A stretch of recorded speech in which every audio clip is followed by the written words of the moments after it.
Hello and welcome to Women of Worth, the podcast that empowers you to tackle life's challenges with confidence and clarity. Today, we're diving into a topic that many of us can relate to: overthinking. Have you ever found yourself replaying a conversation over and over, wondering if you said the right thing? Or maybe you've been stuck in a loop of what-ifs, paralyzed by the fear of making the wrong choice. Overthinking can feel like a mental storm, leaving you drained, anxious, and stuck. But here's the good news: it doesn't have to be this way. In today's episode, we'll explore the signs of overthinking, why it happens, and most importantly, how to overcome it. You'll hear real-life stories of women who've broken free from the overthinking cycle and practical strategies you can start using today to reclaim your peace of mind. So grab a cup of tea, take a deep breath, and get ready to discover how to free your mind and step into a calmer, more focused you. And hey, before we get started, don't forget to like this video, subscribe to our channel, and hit that bell icon to join our amazing community of empowered women. We'd also love to hear from you. What's one strategy you've used to overcome overthinking? Share it in the comments below. All right, let's dive in and conquer overthinking together.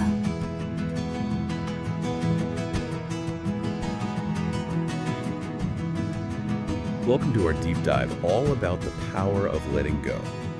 And, I think this is something you're really interested in for living a more peaceful and fulfilling life. So we've got some really interesting research and even some personal stories that we're going to unpack today. One story that really stuck with me was about this woman, Rachel, and how she was holding on to this really toxic friendship. It drained her for years, but when she finally let go, she experienced this incredible peace. Yeah, it's amazing how often we cling to things even when they're not good for us anymore. So in this deep dive, we're going to explore what letting go really means, but also why it's so important, and even a bit about the science behind it.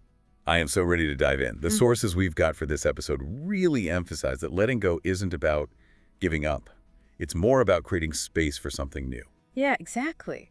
Think of it like this. You're carrying around all this heavy baggage. Maybe it's an old grudge you're holding on to. Maybe it's a relationship that just isn't working anymore. It could even be like old beliefs that don't really reflect who you are now. Letting go is about putting that baggage down and being free to, move on. I love that analogy. It makes me think of how I hold on to clothes I don't even wear anymore just because I feel bad getting rid of them. But then when I finally do clean out my closet, I feel so much lighter and freer. That's a great example. And that feeling you get, that lightness and freedom, is one of the biggest benefits of letting go. It helps us get that inner peace back because we're letting go of all that negative energy we've been holding on to. So you're saying that holding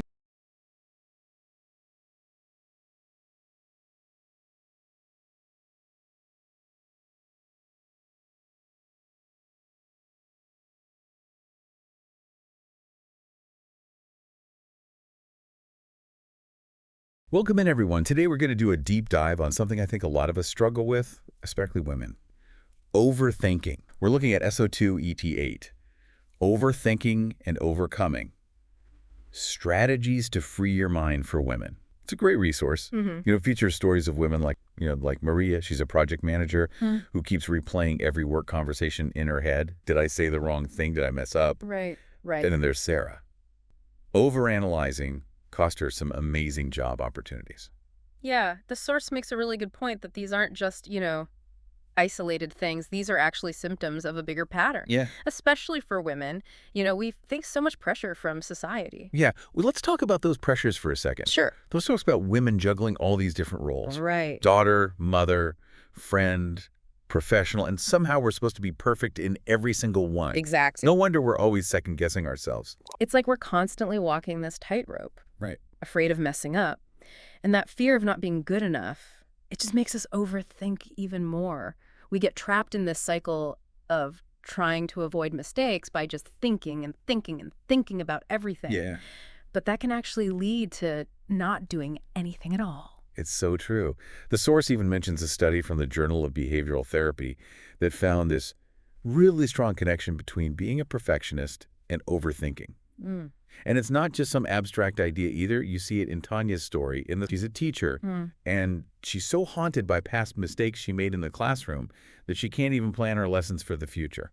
Tanya's story is a great example of how overthinking can really affect our daily lives. And it can have lots of consequences. I mean, think about it. You're constantly thinking it and it's mentally exhausting. It really is. And you have a hard time focusing on anything else. Exactly. Your mind is just so full of all those thoughts. And you know what else comes along with the exhaustion? It's increased anxiety. Makes sense. When we're constantly focused on all the worst case scenarios, we're basically living in this state of fear. And that fear can be paralyzing. Remember, Sarah, from the source, the one who missed those job offers. That's like the definition of analysis paralysis. It is. We overthink so much that we can't even make a decision to move forward. And instead of actually helping us find solutions, overthinking keeps us stuck. And it's not just like a feeling, there's research to back this up. The source cites a study in Clinical Psychology Review that found this strong link between overthinking, or what they call rumination, and anxiety disorders. Okay, so we've established overthinking isn't just some quirky thing. It can actually have real negative consequences. But the good news is the source doesn't just leave us hanging. They give us all these strategies for breaking free. Definitely. And one of the most powerful ones is mindfulness. You know, it's all about training our minds to focus on the present moment, not getting lost as all those thoughts about the past or anxieties about the future. I've tried mindfulness before. It's amazing how grounding it can be. It's like you're hitting the pause button on all those worries swirling around in your head. It is. And the source says even 5-10 minutes a day can make a difference. That's great to hear, because who really has a lot of extra time? Nobody. Oh. Nobody has a lot of time. But even those short little bursts of mindfulness can really have a big impact. It's about learning to just notice your thoughts without judging them. Instead of getting swept away by those thoughts, you're just observing them come and go. That sounds hard. Well, yeah, it takes practice, but think about it. You know how you have those thoughts like, did I say the wrong thing in that meeting? And then you just spiral. Oh, I know, like every meeting I've ever been in. So instead of spiraling, you acknowledge the thought. You notice it. You say, okay, there's that thought again. And then gently try to bring your attention back to your breath. You know, just focusing on the physical sensation of breathing. So you're not trying to make the thought go away. You're just not letting it take over. Right. The source even talks about Emily, who started doing a little mindfulness routine every morning, and it really helped her. Her anxiety about work meetings went way down. Interesting. I can see how shifting your focus like that could really create a sense of calm. Definitely. And you know what else can create a sense of calm and control? What's that? Setting time limits for making decisions. You just set a limit. Right. Okay, brain, you've got 30 minutes to weigh the pros and cons. Then we're making a choice. Exactly. It's about you taking back control of how you make decisions. The source talks about Claire. She's a marketing manager. This technique really worked for her. It helped her stop agonizing over every little detail of a campaign plan and freed up more time for her to do creative work. That's a total game changer. You know what else helps me a lot with overthinking? What's that? Journaling. Oh, journaling. Yeah. It's like you're decluttering your mind. You know, the source recommends taking a few minutes every night to just write down your worries. And then after you write them down, try to think of some possible solutions. Oh, that's good. The source shares this story about Julia, who is a mom, and she used a journal to track all her parenting anxieties. And she realized that most of the stuff she was worrying about never even happened. Wow. Julia's story is so important because it reminds us that a lot of times our anxieties just don't match up with reality. Yeah. And just writing them down can help us get some perspective and let go of that fear. Totally. And you know what goes hand in hand with journaling? Reframing our thoughts. Reframing, yes. It's like you become this detective of your own mind. Yeah. You're looking for evidence to support those what-if fears. I love that, like a thought detective. Yeah. The source says, ask yourself, is there any real evidence for this worry? What's the most likely thing that will happen? What's the best possible outcome? It's so smart because it helps you shift from just catastrophizing to thinking more realistically and balanced. The source uses the example of Sophie, who is struggling with exam anxiety. And when she reframed her focus, instead of thinking about failing, she thought about how well she'd prepared. Okay. And that actually reduced her anxiety a lot. That is powerful. It reminds us that we have more control over our thoughts than we realize. And speaking of control, the source offers a ton of other tips for managing information overload taking action, and seeking support. Oh, that's great. The source talks about the importance of getting physical activity. And it's not just for your physical health. Moving our bodies has a huge impact on how we feel mentally, too. Oh, yeah, totally agree with that. Like a good run or some yoga always helps clear my head. What's the science behind that, I wonder? Well, exercise releases endorphins. Those are those natural mood boosters and stress relievers. Okay, endorphins, right. I've heard of those. And it also helps to break up those repetitive thought patterns, the ones that are always associated with overthinking. That makes sense. The source even talks about Laura, who found that going for jogs in the evening helped her de-stress Oh, nice. and helped her see things more clearly when she had to make decisions. It's like shaking things up in your mind, creating space for new perspectives. Exactly. Now, the source also introduces this interesting technique called creating a worry window. A worry window. Oh. Okay, I've never heard of that. What is that? So it's basically setting aside a specific time each day, maybe like 15, 20 minutes, before dinner or before bed, and you consciously make that the time to address all your worries. So instead of letting them just pop up all the time, Right. You're containing them in this specific window. I like that. It's like giving your anxieties a designated space so they don't take over your whole mind. Exactly. And the best part is when worries come up outside of that window, you can just gently remind yourself, nope, not now. I'll deal with this during my worry time. So you're taking back control over when and how you engage with those thoughts. Exactly. I like that. The source even talks about Hannah, who used this technique to create a worry-free evening routine. She would deal with all her concerns before dinner so she could relax for the rest of the night. Oh, I love that. It's about creating a sense of structure, being intentional about how you manage your worries. Absolutely. Okay, so what about those times when you're stuck in that analysis paralysis, just can't make a decision? The source mentions this 5-second rule. What's that all about? It's basically a technique to stop that overthinking loop and just get you to take action. So when you're hesitating about something, you just count down from 5, 4, 3, 2, 1, and then you just do it. Oh, I love it. It's like a jumpstart for your brain. It is. I've heard about that rule before, but I never really understood how it worked. Well, the countdown creates a sense of urgency, kind of overrides that hesitation, that tendency to overthink. And the source talks about Megan, who used the 5-second rule to finally send this important email she'd been stressing over. Sometimes we just need that little push to get out of our own heads, Oh, right? totally. And speaking of shifting our mindset, the source also talks about the power of gratitude. I'm a big believer in that. I think it really helps me focus on the positive. But I'm curious, what's the science behind how it impacts overthinking? Well, gratitude actually has this amazing effect on our brain activity. Really? Yeah.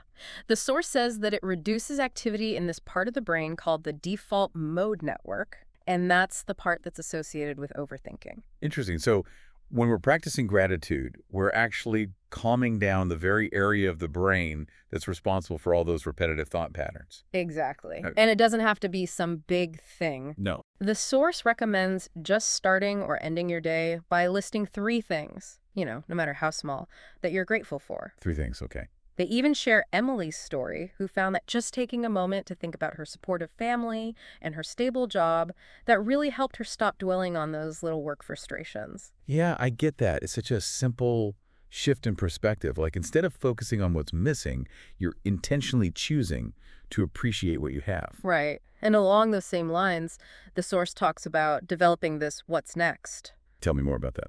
So it's about shifting your focus away from dwelling on the past or worrying about the future, and instead just taking action in the present moment. Okay. So instead of getting caught up in those what-ifs or should-haves, you ask yourself, okay, this has happened. Now what's the next step I can take? I love that. It's about taking back your power and directing your energy towards solutions, Exactly. not problems. They even give this example of Sophia, who, after having this tough conversation with her boss, she consciously chose to focus on planning her next project instead of replaying that difficult discussion over and over again in her head. It's so easy to get stuck in that loop. But Sophia's story is a good reminder that we can choose where we direct our energy. We can. And sometimes that means taking steps to limit the things that actually trigger our overthinking in the first place. Yeah, that makes sense. We all have those certain people, situations, or even just habits that tend to set off those negative thought spirals. So how can we manage those triggers? Well, the first step is just being aware of them. Paying attention to what sets off those negative thought patterns. Once you know what your triggers are, you can either try to address them directly or find ways to avoid them. So if scrolling through social media late at night is making you feel bad about yourself, maybe you just put your phone away after a certain time. Exactly. The source mentions Sarah, who realized that was a big trigger for her late night scrolling. And by setting boundaries around her social media use, she really saw a decrease in those negative thought patterns. It's amazing how small changes to our routines can make a big difference. So what about those moments when you're feeling totally overwhelmed by anxious thoughts? What can we do then? The source suggests using visualization technique. I've used that before, like big presentations or meetings to calm my nerves. But how does it work with overthinking? Well, it's about intentionally creating this mental picture of a positive outcome. Close your eyes and really vividly picture yourself successfully handling the situation you're worried about. Like making a movie in your mind. Exactly. And you focus on those positive feelings, the relief, the accomplishment, that sense of calm. I like it. It's like rewiring those negative thought patterns with a more positive and empowering vision. Exactly. They even use the example of Claire, who visualized herself giving this really calm and productive presentation to her team. And it really helped ease her nerves and reduced her tendency to overthink all the potential mistakes she could make. I can see how that would work. The source also talks about the importance of radical acceptance. I'm curious about that concept. What does that mean in this context? So radical acceptance is about accepting that you can't change the past, but you can choose how you respond in the present. It's about letting go of those what-ifs and should-haves that keep us stuck in regret. Exactly. You're reminding yourself, I can't change what happened, but I can choose how I move forward from here.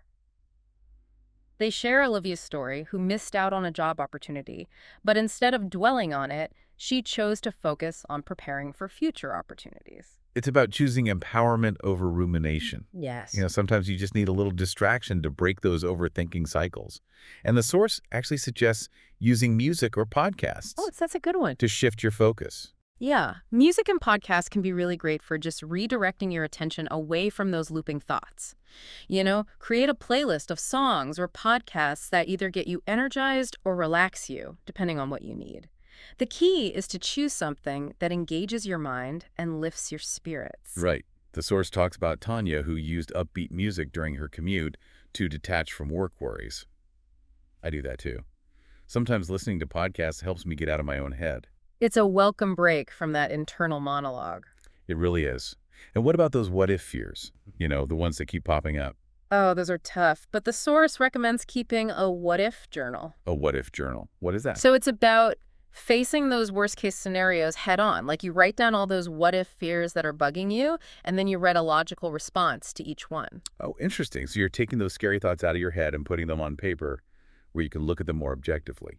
Exactly. It's about acknowledging those fears, but then coming up with a plan for how you'd handle them if they actually happened. The source shares Megan's example, who was afraid of failing an exam. Oh, I know that feeling. So she wrote down, "What if I fail my exam?" And then she countered it with, "I'll retake it and prepare better next time." Yeah, that makes sense. You're shifting from fear to possibility. Exactly. Instead of getting paralyzed by what-ifs, you're empowering yourself to take action. Absolutely. And speaking of taking action, the source also highlights the importance of having a creative outlet. Whether it's painting, knitting, writing, or cooking, anything creative, it gives you an escape from those repetitive thought patterns and allows you to channel your mental energy into something positive and productive. I love that. Creative activities have always been my go-to when I need to get out of my head. The source mentions Rachel, who found that baking helped her stay present and focused. Oh, that's nice. Yeah, it prevented her from overthinking. And you know what else comes up in the source? Trusting your intuition.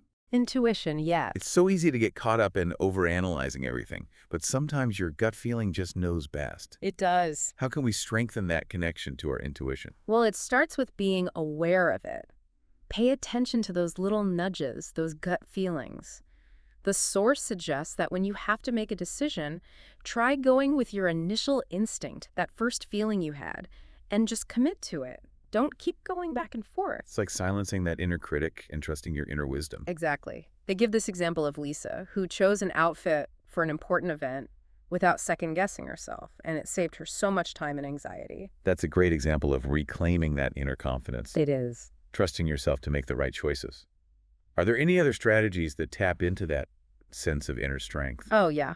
The source also mentions the power of using affirmation cards. I love affirmations. They're like little doses of positivity to fight those negative thought loops. Exactly. Keep a set of affirmation cards nearby and just read one whenever you're feeling overwhelmed by those negative thoughts. It's like giving yourself a little pep talk, a reminder to be kind and encouraging to yourself. I need to try that. Yeah, it's about consciously choosing to focus on those empowering and uplifting thoughts. The source talks about Julia, who kept an affirmation card on her desk that said, "I trust myself to make the right decisions." Oh, I love that. And that simple reminder helped her stay focused and confident throughout her whole workday. That's a powerful reminder that we have the strength within us to face those challenges. We do. But sometimes those challenges feel even bigger at the end of a long day. And the source talks about the importance of having a calming nighttime routine. Why is that so important for managing overthinking? Well, when we don't get enough sleep, we're just way more likely to overthink and feel anxious. A calming nighttime routine signals to your body and your mind that it's time to wind down. The source recommends dimming the lights, practicing some gratitude, and avoiding screens before bed. All great tips. Yeah. It's about creating a little ritual to prepare for sleep. The source even talks about Anna, who started drinking herbal tea and reading fiction before bed. That sounds nice and relaxing. It is. So it's all about finding those activities that soothe your mind and body and help you get a good night's sleep. Exactly. And as you're moving through your day with all those demands and to-dos, the source offers another helpful strategy. The one thing rule. Oh, yeah. What's that all about? So it's about asking yourself, what's the one thing I can do right now that matters most? And by focusing on that one task, you're reducing mental clutter and creating this sense of progress. I like that. It's like breaking down those overwhelming to-do lists into smaller, more manageable pieces. It is. The source tells the story of Emily, who had this huge workload, and she decided to just focus on completing one report at a time. And that approach helped her regain clarity, confidence, and a sense of control. That's a great reminder that we don't have to do everything at once. We can choose to focus on what's most important right now. It's about prioritizing and simplifying, which can be a game changer for overthinkers who often feel overwhelmed by all those options and possibilities. Wow, we've covered so many great strategies. It's inspiring to realize that we have so many tools to help us combat overthinking. It is. And what's really amazing is that even if you just try one or two of these techniques, it can make a big difference. Absolutely. It's about finding what works best for you and creating your own personal toolkit for managing those overthinking tendencies. That's right. And it's important to remember that this is a journey, not a destination. Right. There will be days when those old overthinking patterns come back, and that's okay. The key is to just be kind to yourself, keep practicing these strategies, and celebrate those little victories along the way. It's about progress, not perfection. Exactly. And even those small steps forward are worth celebrating. They are. So as we wrap up this section on strategies, the source actually points out some signs that you might be falling into those overthinking traps. I think this is so important because being aware is the first step to making a change. Absolutely. It's like shining a light on those little patterns that we might not even realize are happening. So what are some of those red flags to watch out for? Well, one of the most common ones is constantly replaying events in your mind. Oh, I know that one. Like endlessly analyzing past conversations, decisions, or situations. Like, could I have done that differently? Exactly. The source gives the example of Sarah, who kept replaying a work meeting in her head, wondering if she came across as competent or if she sounded awkward. I think we've all been there. Our minds get stuck in this rewind loop. They do. And a lot of times that replaying comes with a lot of what-if thinking. Oh, yeah, those what-ifs. Obsessively imagining the worst-case scenarios. The source mentions Julia, who was thinking about applying for a promotion, but kept getting stuck in the fear of rejection. Like, what if I don't get it? It's like those what-ifs become these roadblocks that stop you from even trying. They do. And another sign is having a hard time making decisions. Oh, yeah. That's a big one for me. Overthinkers often struggle with this because they're so afraid of making the wrong choice. Right. And that can lead to what we call decision paralysis. I've definitely experienced that. Where you just spend hours or even days agonizing over the simplest choices. You'd think you're being careful and thoughtful. You are. But all that thinking actually prevents you from making any choice at all. The source talks about Emily, who spent way too long trying to figure out what to wear to an event, just worried about what other people would think. It's so easy to get caught up in that. And then there's this tendency to overanalyze your interactions with other people. trying to find hidden meanings or potential misunderstandings in every conversation. Oh my gosh, yes. The source gives this example of Rachel, who was convinced her friend was upset with her because she didn't respond to a text message with enough enthusiasm. Ah, the rabbit holes we go down. Right, trying to interpret every word and every tone. It's exhausting. It is. And speaking of exhaustion, another sign is trouble sleeping.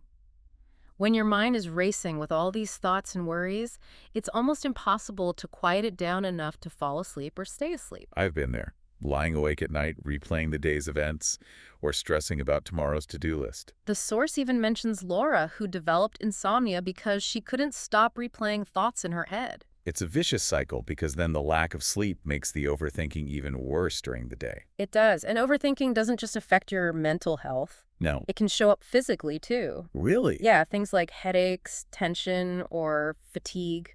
It's like your body is trying to tell you to slow down and give your mind a break. It is. The source talks about Hannah, who started getting frequent headaches and neck pain after spending hours overanalyzing work stuff. It's a reminder that our mental and physical health are connected.